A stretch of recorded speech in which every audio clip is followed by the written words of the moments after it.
आइए मेरे दोस्तों, आपका स्वागत है हमारे YouTube चैनल पर। सभी के मंगल की कामना करते हुए आइए, जैसा हमारा प्रयास है, महापुरुषों के श्रीमुख से हम दिव्य वाणी का श्रवण करें और जीवन को सार्थक बनाएं। सभी के मंगल की कामना करते हुए आइए दूसरे महाराज जी के श्रीमुख से श्रवण करें।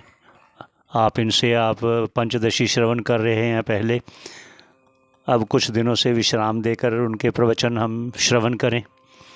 पंचदशी का विश्राम दिया हुआ है, आगे देखते हैं, ईश्वर की जैसी इच्छा होगी।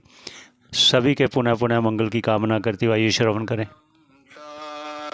समुद्र तारा नौकायिदाभ्याम गुरु भक्तिदाभ्याम वैराग्य साम्राज्यद पूजनाभ्याम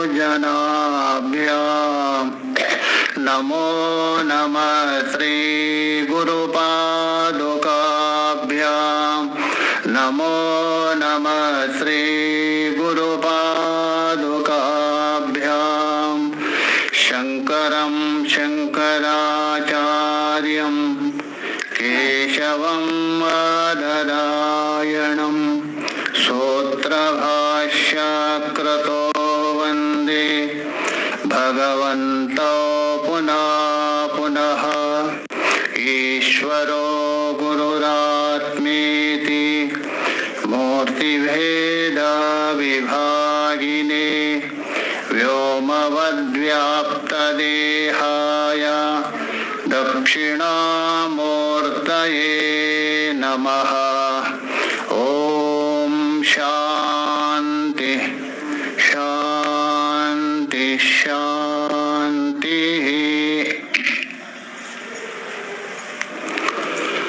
लीलाधर की तो वृंदावन के सबसे पहले मंच में विराजमान वयोवृद्ध ज्ञानवृद्ध निर्मल पीठाधीश्वर अर्चनीय वंदनीय पूजनीय श्री महंत जी महाराज, उनके चरण में भी बारंबार प्रणाम करते हुए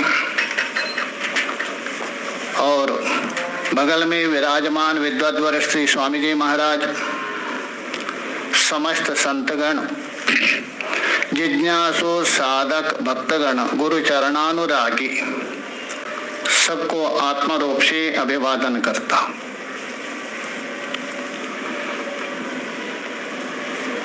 ये जो ज्ञान यज्ञ, गीता ज्ञान यज्ञ पूज्य महाराज के निर्वाण दिवस के उपलक्ष्य में चल रहा है, अथवा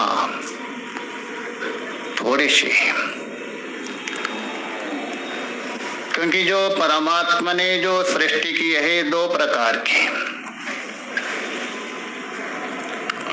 उस परमात्मा से सृष्टि हुई। यतो वा इमानि भूतानि जायन्ते तस्माद् वा एतस्माद् आत्मना आकाश संभूता।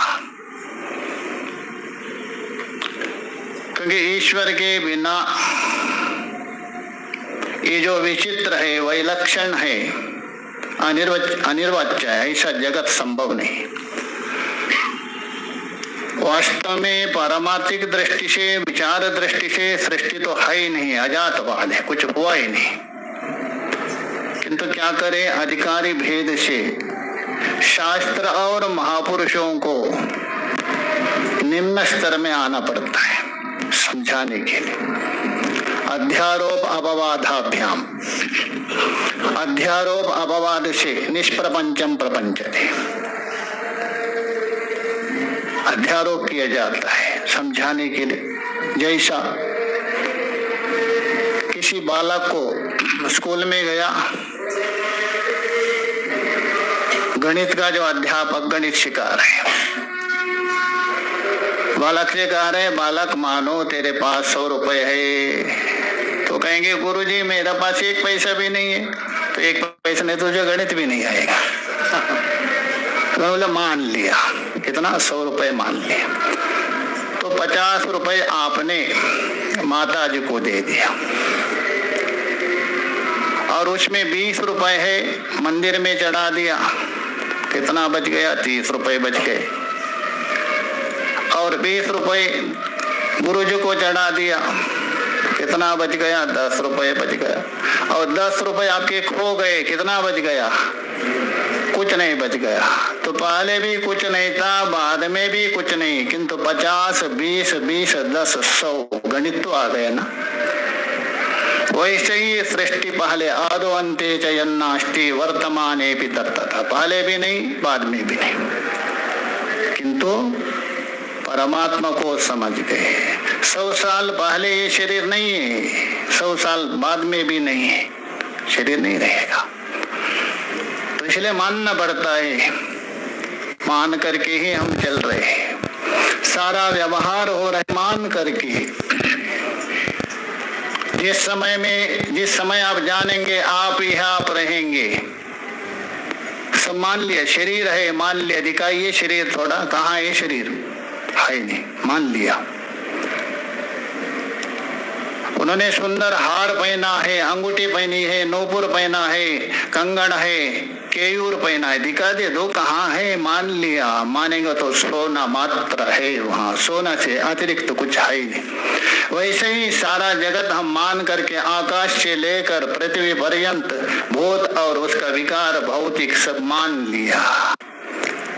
जानेंगे तो आप ही आप बचेंगे, किंतु मान करके चल रहे तो कुछ ना कुछ समाधान करना ही पड़ेगा, सृष्टि हुई है करके। तो 2 प्रकार की सृष्टि मानते हैं, जड़ और चेतन, स्थावर और जंगम। और चेतन भी 2 प्रकार की सृष्टि है, एक अयोनिज और एक योनिज। अयोनिज भी 2 प्रकार से आप देख सकते हैं। अयोनिज सृष्टि है, चेतन है। तो उस अयोनिज में जो प्रथम है उद्विज, उद्विज का मतलब है पृथ्वी को फाड़ करके जो जन्म लेते हैं वृक्ष आदि, ये भी चेतन है, उसके अंदर भी प्राण है। छांदोग्य उपनिषद में भी बता दिया है, बृहदारण्यक उपनिषद में। किंतु अंग्रेजी पढ़ने वाले कहेंगे जगदीश चंद्र बोस जी ने सिद्ध किया है, ये तो अभी के बच्चे हैं जगदीश चंद्र बोस, किंतु शास्त्र ने पहले ही बता दिया है ये अयोनिज है चेतन है। यदि चेतन ना हो तो बढ़ता क्यों है? उसमें भी प्राण चल रहे हैं। हाँ, इतना है उसका अंतःकरण और इंद्रिय है सुप्त रूप में है, प्रकट नहीं कर सकते। संवेदन उसको भी होता है किंतु प्रकट नहीं कर सकते। वृक्ष में भी महापुरुषों ने देखा है, अनुभव भी किया है। और अयोनिज में दूसरा है स्वेदज, स्वेट पसीना से उत्पन्न होने वाले, खाट का मल उससे उत्पन्न होने वाले खटमल, खाट के मल से उत्पन्न होता है। और सर्पिणी बाल में जो होते जो माताओं के, है अयोनिज है भी। तो अयोनिज 2 प्रकार का हो गया, उद्विज और स्वेदज। योनिज भी 2 प्रकार के, अंडज और जरायुज। अंडे से उत्पन्न होने वाले जैसा सर्प है, पक्षी आदि है, योनिज माना जाता है। दोनों का संबंध से उत्पन्न होता है। और जरायुज है एतोल्वेनावृता गर्भः, गीता में भगवान ने कैसा आवृत है दृष्टांत दिया है। वहां जिगर है, झिल्ली से आवृत है गर्भ, जरायुज बोलते। जरायुज वाले भी 2 है, 2 पैर वाले और 4 पैर वाले। पशवो द्विपदश्च चतुष्पदश्च, 2 पैर वाले भी पशु है, 4 पैर वाले भी पशु है नहीं। भगवान भाष्यकार ने जंतु नाम हुआ, जंतु बता दिया विवेक चूड़ामणि में। और भगवान शंकर जी का नाम क्या है? पशुपति है ना। अरे पशुपति है तो पशु कौन है? सारे पशु है। इसलिए श्रुति बता रहे पशवो द्विपदश्च चतुष्, 2 पैर वाले भी पशु है, 4 पैर वाले भी। क्यों? पश्यति विषयान इति पशु। हर समय में इन विषयों के ओर ही मन है, विषयों को ही देखता है, विषयों में ही रमता है, वो पशु है और क्या है। तो ये जो चेतन में मैंने दो बता दिया, अयोनिज दो और योनिज दो। तो योनिज में भी जो जरायुज में बताए दो पैर वाले में थोड़ा एक विशेषता है पशु है किंतु विशेष है, आप पशुपति भी बन सकते हैं।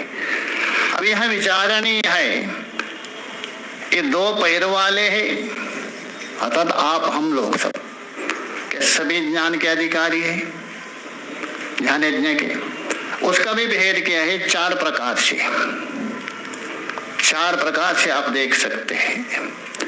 एक तो है तिमिर से तिमिर के ओर जाने वाला, और दूसरा एक ज्योति से तिमिर के ओर जाने वाला। ये दोनों अधिकारी नहीं है। और तीसरा एक है तिमिर से ज्योति के ओर जाने वाला। चौथा है ज्योति से ज्योति की ओर जाने वाला, ये अधिकार है। तो तिमिर से तिमिर की ओर जाने वाला का मतलब है, यद्यपि उसका मनुष्य जन्म तो हुआ, ऐसे जगह में हुआ जहां कोई संस्कार नहीं, अंधकार से भरा है, और संग भी ऐसा मिला, उसे रंग भी चढ़ा है, भोग के ओर ही प्रवृत्त, खाओ पियो मस्त रहो, एक प्रकार से पामर। ये तिमिर से तिमिर की ओर जा रहे, अंधकार से अंधकार में ही जन्मे है और अंधकार की ओर ही जा रहे। और दूसरा एक है ज्योति से तिमिर की ओर जा रहे। ज्योति का मतलब अच्छा कुल में, अच्छा खानदान में, संस्कार युक्त में जन्म हुआ, किंतु क्या करे, संग ऐसा मिल गया, रंग चढ़ गया, संग से सब बिगड़ जाता है। यद्यपि हर एक व्यक्ति अपना अपना संस्कार प्रारब्ध के अनुसार लेकर आता है, निश्चय उसमें कोई संदेह नहीं, किंतु संग से वो बदल जाता है। संग का बहुत बड़ा महत्व है। जैसे मान लीजिए आपके पास बढ़िया से बढ़िया बीज है, कोई बहुत सुंदर आपने रख दिया, किंतु बीज होने से काम नहीं चलेगा। भूमि भी ऐसी होनी चाहिए, उर्वरक भूमि होनी चाहिए, पर्याप्त जल होना चाहिए, हवा होना चाहिए, धूप होना चाहिए, तभी फसल आ जाता है। बीज अच्छा होने से क्या होगा? वैसे ही आपका संस्कार अच्छा है, संग खराब यदि हो गया, कभी कभी बीज इतना अच्छा नहीं है, जमीन अच्छा होने से फसल अच्छा हो जाता है। इसलिए संग का महत्व है। तो इसलिए ज्योति मतलब अच्छा संस्कार में जन्म भी लिया है, अच्छा परिवार भी है, किंतु संग से तिमिर की ओर जा रहे, भोग में ही जा रहे, वो भी अधिकारी नहीं है। तीसरा एक व्यक्ति है तिमिर से ज्योति की ओर जा रहे है, ऐसा जो माहौल नहीं है, ऐसा परिवार में, ऐसा माहौल में जन्म हुआ, कोई अच्छा नहीं, कोई संस्कार नहीं, कुछ भी नहीं, किंतु नारद जैसा महापुरुष का संग हो गया, रत्नाकर को वाल्मीकि बन गए। लुटेरे थे एक प्रकार से, मारना, सबका लूटना, है तिमिर में जन्म लिया, किंतु नारद जैसा महापुरुष मिल गए, मार्गदर्शन किया, ज्योति की ओर गए, ऋषि वाल्मीकि से प्रसिद्ध हो गए। तिमिर से ज्योति की ओर, एक ज्योति से ज्योति की ओर, अच्छे परिवार में, अच्छा संस्कार में जन्म लिया, आगे भी अच्छा संस्कार मिल गया। तो इसमें ये दो है, तिमिर से ज्योति की ओर जाने वाले, ज्योति से ज्योति की ओर, वो तो ज्ञान के अधिकारी है, वो ज्ञान प्राप्त कर सकते, और दो नहीं कर सकते। तो इसलिए ज्ञान का अधिकारी है मनुष्य, पहले अधिकारी बनाना चाहिए। अभी बता रहे थे ना विजयानंद जी महाराज में, क्योंकि उपनिषद में भी कहा, मनो ही द्विविधम प्रोक्तम, शुद्धम अशुद्धमेव च, अशुद्धम काम संकल्पम, शुद्धम काम विवर्जितम। श्रुति बता रही। एक मन होने पर भी संस्कार और संस्कार रहित, अशुद्ध और शुद्ध को लेकर दो माना है। अशुद्ध मन है अशुद्धम काम संकल्पम, जिसमें कामना है, संकल्प है, राग द्वेष आदि षड रिपु है, यह शुद्ध माना जाता है। और शुद्ध है काम विवर्जितम, ये शुद्ध मन है, उसमें ही ज्ञान प्रकट हो जाता है, वही ज्ञान का अधिकारी माना जाता है। तो चाहे तो उत्तम हो, मध्यम हो, अधम हो। तो इसलिए आप लोग यहाँ निरंतर पूज्य महाराज से ज्ञान का श्रवण कर रहे, गीता ज्ञान यज्ञ। देखिए यहाँ यज्ञ प्रयोग किया है, गीता ज्ञान यज्ञ। याग यज्ञ में अंतर क्या है? यद्यपि सामान्यतः हम याग और यज्ञ में एक ही प्रयोग करते हैं। श्रौत कर्म है वो याग है, स्मार्त कर्म है वो यज्ञ माना जाता है। गीता में अनेक प्रकार के यज्ञ वर्णन किए हैं। ध्यान यज्ञ है, तप यज्ञ है, स्वाध्याय यज्ञ, अमुक खूब यज्ञ का वर्णन किया। स्मार्त कर्म और श्रौत है, श्रौत मतलब श्रुति, वेद, उसके द्वारा जो प्रतिपादित है याग। याग भी दो प्रकार का होता है, एक क्रतु, एक याग होता है। क्रतु संकल्प को भी बोलते हैं, क्रतु कुर्वीता करके आया है बृहदारण्यक में। किंतु यहाँ क्रतु का मतलब है कि विशेष याग होता है, जहाँ पशु बांधने के लिए एक स्तूप लगाते हैं, उस याग विशेष का नाम है क्रतु कहा गया है। किंतु यह ज्ञान यज्ञ है। तो ज्ञान यज्ञ के द्वारा आप ज्ञान को प्राप्त करते हैं, और उसका फल क्या है? वो फल तो बता दिया स्वामी ने बृहदारण्यक स्तुति में। आत्मां चेद विजानीयात् अयम् अस्मीति पुरुषः लभन्ते ब्रह्म निर्वाणा ऋषयः क्षीण कल्मषः। लभन्ते ब्रह्म निर्वाणः 5वें अध्याय में बता रहे, 25वें श्लोक में। ब्रह्म निर्वाणम लभन्ते, ब्रह्म निर्वाण क्या है? जैसे पूज्य महाराज विरक्त शिरोमणि महाराज, ऐसे बड़े बड़े महापुरुष उसको प्राप्त किया है। अब देखिए यहाँ बहुत विचार है। लभन्ते ब्रह्म निर्वाण, ब्रह्म कौन सा है? अक्षर ब्रह्म है, कारण ब्रह्म है, अथवा कार्य ब्रह्म है? वहां भी आता है किस ब्रह्म को। और लभन्ते बोल तो प्राप्यन्ते, कैसा प्राप्त किया? क्या अप्राप्त है क्या वो? अप्राप्त के लिए प्राप्ति मानेंगे तो साध्य हो जाएगा, साध्य हो तो अनित्य हो जाएगा। कैसे ब्रह्म? इसलिए यहाँ लभन्ते है मतलब प्राप्ति दो प्रकार की है, दो प्रकार से प्राप्ति होती है। एक प्राप्तस्य प्राप्ति, एक अप्राप्ति की प्राप्ति। अप्राप्ति की प्राप्ति मतलब जो अभाव की निवृत्ति। आपके पास कोई अभाव है, एम्प्टीनेस, जैसा मोबाइल का अभाव है, मतलब क्या है? अप्राप्ति। और अभाव को हटा दिया मतलब क्या है? मोबाइल प्राप्त हुआ। अभाव की निवृत्ति है वो अप्राप्ति की प्राप्ति है। अज्ञान की निवृत्ति है वो प्राप्तस्य प्राप्ति है वस्तु आपके पास। ऐसा होता है, बड़े बड़े महाराज भी भूल जाते हैं। पूज्य महाराज हमारे अर्चनीय वंदनीय स्वामी परमेश्वरानंद महाराज, हम लोग बगीचा में रहे उधर उल्लासनगर में, जाते थे ठंडी में, पहले 1-2 महीने रहते थे। भोजन के बाद सायंकाल हम घूम रहे थे, तो टॉर्च जला करके कुछ ढूंढ रहे थे। मैंने पूछा स्वामी जी क्या ढूंढा? बोलो टॉर्च ढूंढ रहा। टॉर्च जला रहे और टॉर्च ढूंढ। स्वामी जी तो अच्छा, देखिए हाथ में है किंतु भूल जाते हैं। वैसे ही ये आत्मा तत्व है, हमारा स्वरूप है, वो कदापि प्राप्त नहीं कर सकते। वो आत्मा तत्व है, तभी हम सबका परिचय दे रहे, उसी के द्वारा। वो कभी उसका बाध नहीं होता है। जहां तक मेरापन है उसको निवारण कर दीजिए। मेरा शरीर, मेरा प्राण चल रहे है, मेरा मन खराब है, काम नहीं कर, मेरी बुद्धि काम नहीं कर रही, मेरा अहंकार, ये मेरापन है, उसको हटा दीजिए। ये आप नहीं है, आप दृष्टा है, साक्षी है, ये निश्चय है। बस एक भूल किया हमने, सब उसको मानना पड़ता है। मैं अज्ञान का दृष्टा हूं, अज्ञान का ज्ञान मुझे हो रहा है।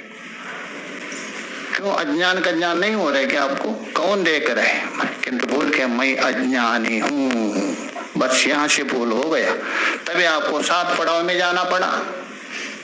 एक भूल करने से आवरण आ गया, फट्टा बैठ गया, उतने में विक्षेप कहे मैं भी काम करूंगी, विक्षेप आ गया।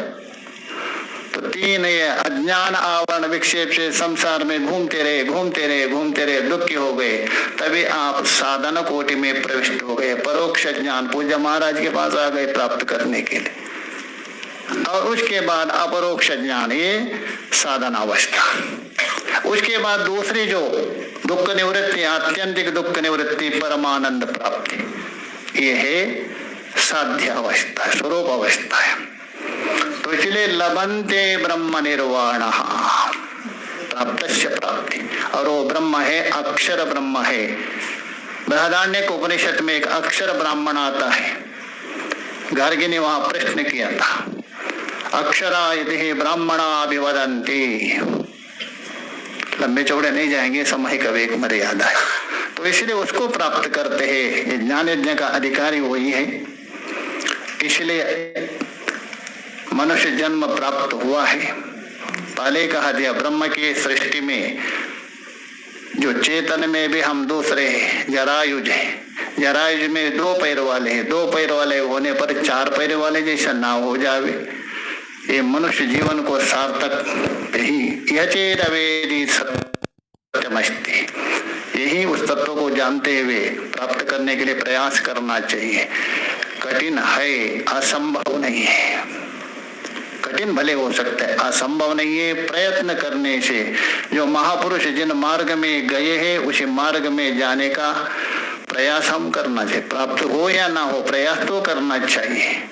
इसलिए भगवान से, वांके बिहारी और पूज्य महाराज से ये प्रार्थना करता हूँ, भगवान आप जिस तत्व को प्राप्त किए हैं उसके ओर जाने की सामर्थ्य बुद्धि प्रदान करे। इतना कहते हुए मेरे वाणी को भगवान के चरण में और महापुरुषों के चरण में अर्पण करता हूँ। ओम शांति शांति शांति।